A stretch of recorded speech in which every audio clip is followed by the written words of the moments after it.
그런 과정을 통해서 직장생활을 20여 년을 하다가 강사가 되었습니다.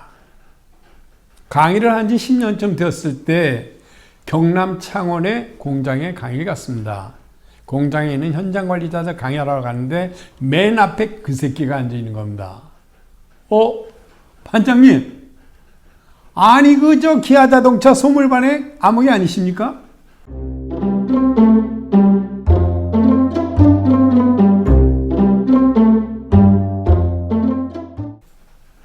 안녕하십니까, 홍석기입니다.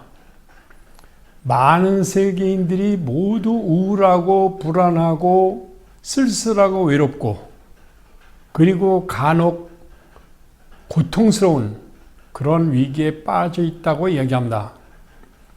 그럼에도 불구하고 오늘 아침 런던에서 발행한 파이낸셜 타임즈의 첫 기사는 미국의 경제가 살아나고 있다. 91만 6천 명의 일자리가 생겼다라고 환호성을 올리는 기사가 떴습니다. 여기서 제가 느끼는 것은 어떠한 경우에도 불구하고 결국은 리더십에 달려있구나 하는 생각을 하는 거죠. 이런 위기 속에서 우리는 어떻게 성공할 것인가? 성공은 고사하고 죽지나 말자, 망할 수는 없다, 이런 얘기를 하는 사람도 있습니다. 중요한 것은 위기의 상황에서 어떻게 살아날 것이며 어떤 경쟁력을 갖출 것인가에 대해서 우리 함께 생각해 보도록 하죠. 최근에 알자지라 신문, 이것이 이제 중동 카타르의 언론이죠. 알자지라 신문이 인류가 맞이했던 여러 가지 바이러스를 통계로 보도한 적이 있습니다. 사스, 메르스, 에이즈, 541년부터 2021년까지 인류가 직면해 했던 바이러스와 질병의 종류가 어떤 것들이 있는가 살펴본 겁니다.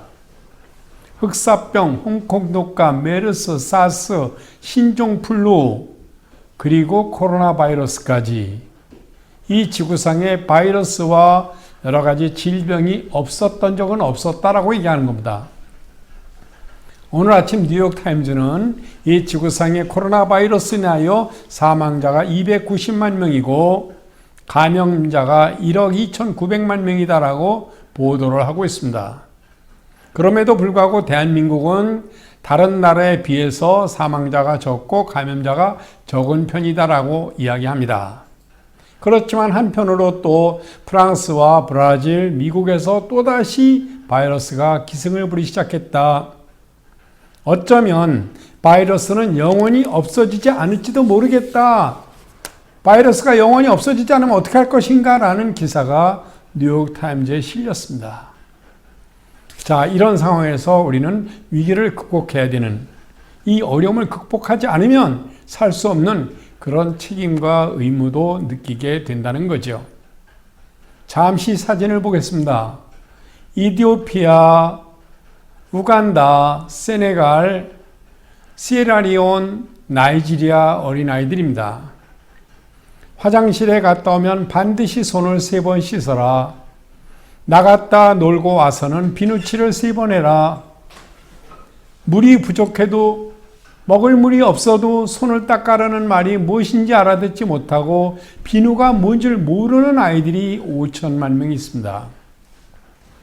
먹을 물도 없는데 무슨 손을 닦습니까? 라고 이야기하죠. 그럼에도 불구하고 우리는 이 어린이들을 도와줘야 되겠다고 또 아우성치는 사람들도 있습니다. 자, 우리는 가끔 그 생각을 합니다. 언제까지 코로나 바이러스와 싸워야 되는가? 지금 독일의 메르켈 수상과 프랑스의 매크롱 대통령, 그리고 영국 수상이 이야기합니다. 이 지구상에 어느 한 명도 안전하지 않으면 안 된다. 어느 한 명이라도 완전하게 안전하기 전까지는 누구도 안전하지 못하다라고 강조하면서 함께 코로나를 극복할 것을 다짐했습니다. 또 하나의 문제는 인종차별 문제죠. 지금 유럽과 미국에서 인종차별, 특히 아시아인과 흑인들에 대한 어떤 그 편견과 또 어떤 불신, 이런 일들이 있어서 방탄소년단이 바로 이래서는 안 된다. 성차별, 성별차별, 인종차별 없애라. 성폭력을 없애라, 인종차별을 금하라 하는 주장을 했습니다. 이것이 CNN에 실렸는데 우리나라 언론은 보도하지 않는 것, 난 그것이 좀 궁금하게 느껴졌습니다. 자, 인류 역사를 보자는 거죠. 긴 2000년 그 이전, 2500년 전 그 이전부터, 아마도 수만 년 전부터 인류는 있어 오면서 전쟁이 나고 질병이 돌았고 가난과 재난과 갈등 속에서 살아왔다는 겁니다. 중요한 것은 전쟁이 나면 무기가 발전하고 과학이 발달하고 질병이 생기면 의학이 발전하고 또 다른 새로운 의약품이 새로 발견이 되고 하면서 인류 문명이 발전해 왔다는 겁니다. 갈등과 질병과 재난 속에서 철학이 발전하고 미학이 발전하고 생각이 발전해 왔다는 거죠. 제가 가끔가다 생각을 합니다. 정말 나는 잘 살아왔고 성공된 인생을 살았는가? 위기를 극복하고 성공하자고 주장할 어떤 그 명분이 있는가를 고민하게 됩니다. 저는 직장 생활을 20년을 하고 최근에 강의한 지 한 16년 정도 됐습니다. 얼마 전에 미국에 가서 한 20년 됐죠. 20년 전에 회사를 그만두고 미국에 여행을 갔다가 책을 한 권 샀습니다. 나폴레옹 힐이 60년 전에 쓴 성공의 법칙입니다. 나폴레옹 힐은 아주 가난한 대장간의 아들로 태어나서 우연히 기자가 되었습니다. 앤드류 카네기를 찾아가서 고민을 얘기했습니다. 카네기 선생, 내가 부자가 되고 싶소. 지금 가난한 기자 생활하면서 도저히 내가 내 욕망을 채울 수가 없어. 어찌하면 좋겠소? 그때 앤드류 카네기는 성공한 사람 명단을 500명을 주면서 이들을 연구조사하라고 이야기합니다. 20년 동안 연구해서 조사해서 쓴 책이 성공의 법칙입니다. 60년 전, 70년 전에 나온 원서 1400페이지를 제가 밑줄 치고 2번을 읽고 파워포인트 160장을 만들고 이걸로 강의를 해야 되겠구나 하고 결심을 했습니다. 그리고 3년 후 강사가 되었습니다. 강의를 하면서 한국강사협회를 지인과 함께 한국강사협회를 만들고 회장을 역임하고 지금까지 16년 동안 강의를 해오고 있습니다. 바로 얼마 전 이 책을 번역한 사람을 만났습니다. 한국판 번역책 나폴레옹 힐의 성공의 법칙입니다. 이 사람 말씀이 어떻게 한국에서 이 나폴레옹 힐의 책을 읽고 감동을 받은 사람이 있는지 정말 대견합니다 하면서 다음 정보판을 낼 때는 도와주십시오 하는 말씀을 하시더라고요. 서점에 가면 자기계발 서적이 수천 권, 수백 권이 있지만 아마도 200권, 300권을 합친 것보다 더 좋은 책이 아닐까 감히 생각을 합니다. 저는 2018년도에 동국대학교에서 최고 강사상을 받았습니다. 그리고 어렸을 때는 기아자동차에서 선반 밀링 이런 일을 하면서 기능공 시험 1등을 했어요. 여기엔 쓰라린 고통이 있습니다. 제가 경기도 연천 38선 넘어 휴전선 밑에 임진강변에서 농부의 아들로 태어났습니다. 중학교를 졸업하고 농사짓기 싫다고 서울로 와가지고 청계천에서 일을 하면서 구두를 닦으면서 야간 공부를 나왔습니다. 그리고 기아자동차에 들어가서 자동차를 만들었죠. 브리사, 복사, 타이탄, 봉고를 만들면서 용접 밀링 선반을 하고 있을 때 우연히 제가 만드는 피스톤 라인에 반장이 한 명 있었습니다. 아주 성질 더럽고 개떡 같은 놈을 만난 겁니다. 매일매일 욕을 하고 야단을 치고 잔소리를 하고 주먹을 휘두르는 놈이었습니다. 옛날엔 공장에 폭력도 많았습니다. 어느 날 제가 피스톤을 깎는데 150개의 피스톤 불량을 냈습니다. 다이얼 게이지 측정을 잘못하는 바람에. 그래서 공구실에 끌려가서 빠따를 몇 대 맞고 나와서 심할서를 쓰면서 결심을 했습니다. 내가 너 일주일 안에 죽여버릴 거야, 이 새끼야. 결심을 하고는 일주일 동안 그놈을 어떻게 죽일까 고민을 했습니다.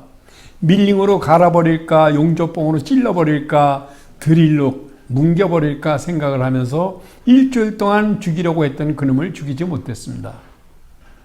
그리고 다시 결심을 바꿨죠. 공부해야지. 그때부터 3년 동안 매일 야근하고 잔업하고 일요일날 특근하면서 수시로 공부해가지고 3년 만에 대학을 갔습니다.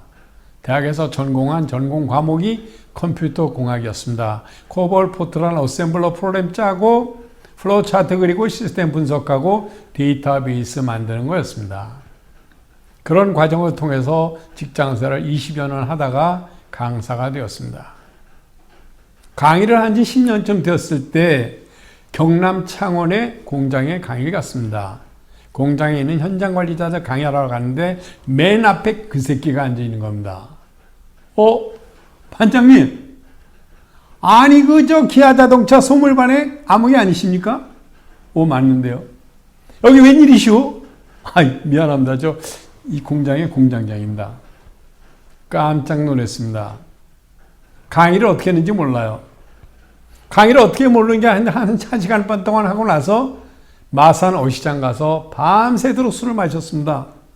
서로 끌어안고 울다가 웃다가 별짓을 다 했습니다. 얼마나 반가운지. 그 새끼 때문에 제가 공부하는 거 아니겠습니까? 술 마시면서 그놈이 하는 얘기입니다. 교수님, 제가 교수님이 쓴 책, 번역한 책 다 읽었습니다. 그래서 이번에 전문대학교 졸업하고 이 공장의 공장장 됐습니다. 평생 잊지 못하겠습니다. 내가 더 고맙죠. 반장님 때문에 지금까지 잘 살았습니다. 하고 얼싸안고 울었습니다. 제가 전해드리고 싶은 말씀 딱 한 가지. 있을 때 잘해. 제 강의 들으시면서 잘 살아보자고 우리 약속을 합니다. 있을 때 잘하자. 그래서 인간은 수만 년의 농업시대로부터 농경사회로부터 산업사회가 돼서 자동차 만들고 반도체 만들고 여러 가지 그 산업이 발전했죠. 그러면서 정보화 시대가 됐습니다. 컴퓨터, SNS, 인터넷 시대, AI 시대, 인공지능, 4차 산업혁명까지 왔죠. 자, 앞으로 어떤 시대가 될까 한번 생각해 보시죠. 4차 산업혁명이 끝나면 어떤 시대가 될까요? 5차, 6차, 7차, 10차까지 갈까요? 바로 그럴 때 인간들이 잘났다고 아우성 칠 때 코로나가 나타났다는 겁니다. 강사들은 교육이 취소되고 세미나 취소되고 중소자영업자들은 식당이 안 되고 죽겠다고 아우성이고 술집에 술장사 안 되고 노래방 안 되고 PC방 안 되고 어떻게 살려는 거냐 하고 한탄을 하고 있습니다. 그래서 다시 깨닫는 게 뭘까요? 생각을 하기 시작했다는 겁니다. 맞아, 생각의 시대야. 쓰레기를 버리면서 내가 너무 쓰레기를 많이 버리는 게 아닌가? 혹시 비닐을 너무 과용하는 게 아닌가?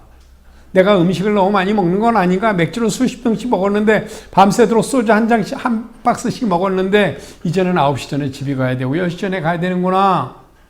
이제 10명 이상, 5명 이상 모이면 안 되는구나. 우린 너무나 나대고 돌아다녔구나 하면서 반성을 하기 시작했다는 겁니다. 그러면서 인간은 또 다른 배움을 생각하는 거죠. 세계적인 정신질환의 위기가 오고 있다. 멘탈 헬스 크라이시스가 오고 있다. 이 중에서 가장 힘든 게 엄마라는 겁니다. 돌아서면 밥 줘, 여보 밥 줘, 여보 설거지 해줘, 여보 상처 내줘, 오늘은 뭐 먹을까. 돈도 못 벌어서 맨날 먹자는 타령만 한다는 거죠. 얼마나 힘들까라는 생각을 하게 됩니다. 제가 전공이 7개입니다. 공고 전기과 졸업하고 공장에서 기계 일하고 대학에서 컴퓨터 공부하고 대학원에서 경영학 공부하고 미국에서 보험학 공부하고 그리고 번역 3권 하고 책 5권 쓰고 소설 썼습니다. 지금 칼럼을 한 15년 동안 500편 가까이 썼습니다. 저의 정체성은 무엇일까요? 우리나라 사람들은 만나기만 하면 고향 묻고 나이 따지고 민증 까라고 합니다. 나이가 몇이요? 띠는 뭡니까? 민증 깝시다. 학교는 어디 나왔어? 전공이 뭡니까? 교회 다녀요, 절에 다녀요, 성당 다녀요, 전라도에 경상도에요, 강원도래요 하면서 묻고 따지고 편을 가릅니다. 슬프지 않아요? 제가 2012년도에 책을 한 권 번역했습니다. 프랑스 인샤드 스쿨에서 나온 이린다 브림 교수가 쓴 책이에요. 글로벌 코스모폴리탄. 글로벌 세계인재들은 어떻게 살고 있는가?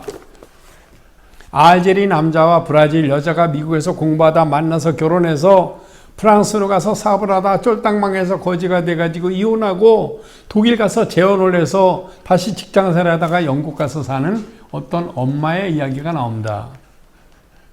이 엄마가 낳은 아이가 3명인데 3명 모두 5개국어를 유창하게 합니다. 오바마 대통령도 할아버지는 케냐 사람이고 엄마는 인도네시아 사람이고 그리고 미국 대통령이 돼서 미국 역사 최초 흑인 대통령이 됐다고 하죠. 102세 된 할머니가 백악관을 찾아왔습니다. 흑인 할머니입니다. 여보게 오바마, 내가 언제 미국의 대통령 흑인이 되나 하고 내가 지금까지 살았네. 당신을 기다리고 싶어서 당신을 기다리고 있었네. 오바마 대통령이 얘기합니다. 내가 할머니가 기다리는 줄 알고 미국의 대통령이 됐소. 자, 고향 묻고 나이 따지고 인종차별하는 게 얼마나 슬픈가 하면서 제가 글로벌 코스모폴리탄이라는 책을 번역했습니다. 여기에 나오는 주제가 뭘까요? 서로 다름을 존중하라. 고향 묻지 말고 학벌 따지지 말고 종교 따지지 말고 학위 따지지 말고 고향 따지지 말고 유연하고 다양성을 인정하고 적응력을 갖춰라. 어떤 일이든지 주장하라는 거죠. 제가 최근에 신문의 기사를 매일매일 보고 있습니다.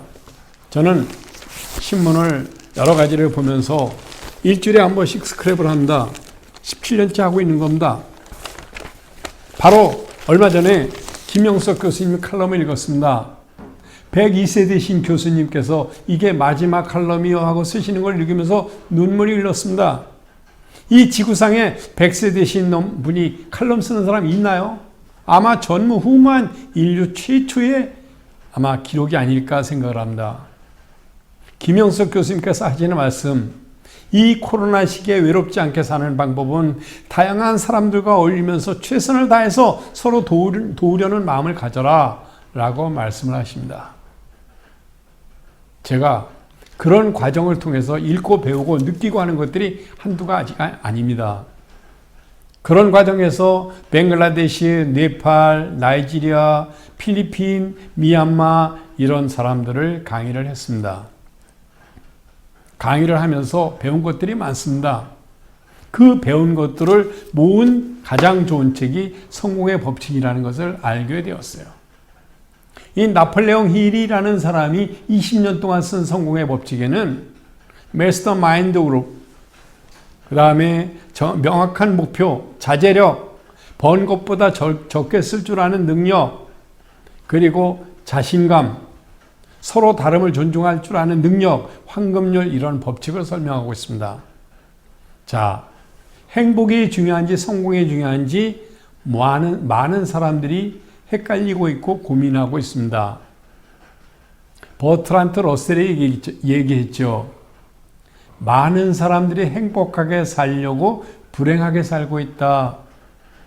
행복하게 살기 위해서 불행하게 살지 말고 지금 행복하라.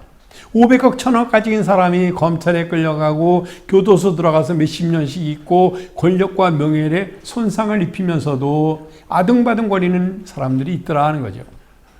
어떤 사람은 명동에서 구두 닦고 구두 수선하면서 모은 돈 12억을 전남대에 기증하는 80대 할아버지가 계시고 어느 대기업의 회장님께서는 700억을 카이스트에 기증하면서 우리나라도 노벨 과학상을 받아야 되지 않겠느냐 하고 주장하는 분도 있습니다. 행복은 돈과 권력이 아니라 느낄 줄 아는 거라는 거죠. 제가 코로나 바이러스로 우울하고 불안할 때 행복을 느낀 적이 있습니다. 제가 쓴 책을 읽고 어떤 사람이 저에게 메일을 보내왔습니다. 그 메일을 읽으면서 커피를 마시면서 그리고 생각을 했습니다. 아, 나는 어떻게 행복할 수 있는가? 슈베르트가 31살에 세상을 달리했습니다. 슈베르트는 너무 가난해서 30년 동안 피아노가 없었습니다. 그 피아노 한 대 없던 슈베르트가 30년 동안 작곡한 음악이 1000곡입니다. 딴딴 따단 딴딴 딴 딴따라다라단 딴딴 따단 딴딴 딴 따라단 딴딴 슈베르트의 숭어지요. 슈베르트의 겨울 나그네 미완성 교향곡을 들으면 눈물이 날 정도입니다. 아, 행복은 느끼는 거구나. 내가 뭘 가졌고 어떤 명예가 갖고 있던 권력이 있다가 아니라 내가 맛있는 커피를 마시면서 슈베르트의 미완성 교향곡을 들으면서 이런 책을 읽고 밑줄을 그을 수 있고 내 강의를 들어주는 사람이 있으니 내가 얼마나 행복한가. 나는 성공했구나 하는 오만에 빠질 때도 있습니다. 그래서 나폴레옹 이런 이야기합니다. 성공이란 다른 사람의 권익을 침해하지 않으면서 내가 원하는 목표를 이루어가는 것, 그것이 성공이라고 정의합니다. 맞아. 그렇게 살아야 되겠구나. 행복하게 살기 위해서 불행해지지 않도록 노력을 해야 되겠구나 라는 생각을 합니다. 좀 더 구체적인 성공의 법칙에 대해서는 여러분들께서 이 책을 읽으셔도 좋고 때로는 제 강의 다음에 이어지는 강의를 들으시고 여러 가지 방법을 적용하셔도 좋겠습니다. 제가 한국 강사 방송을 통해서 이런 강의를 할 수 있음에 대해서 감사드리고 좀 더 구체적이고 실천적인 방법론에 대해서는 차츰차츰 같이 생각해 보기로 하죠. 오늘 첫 강의는 여기서 마치겠습니다. 고맙습니다.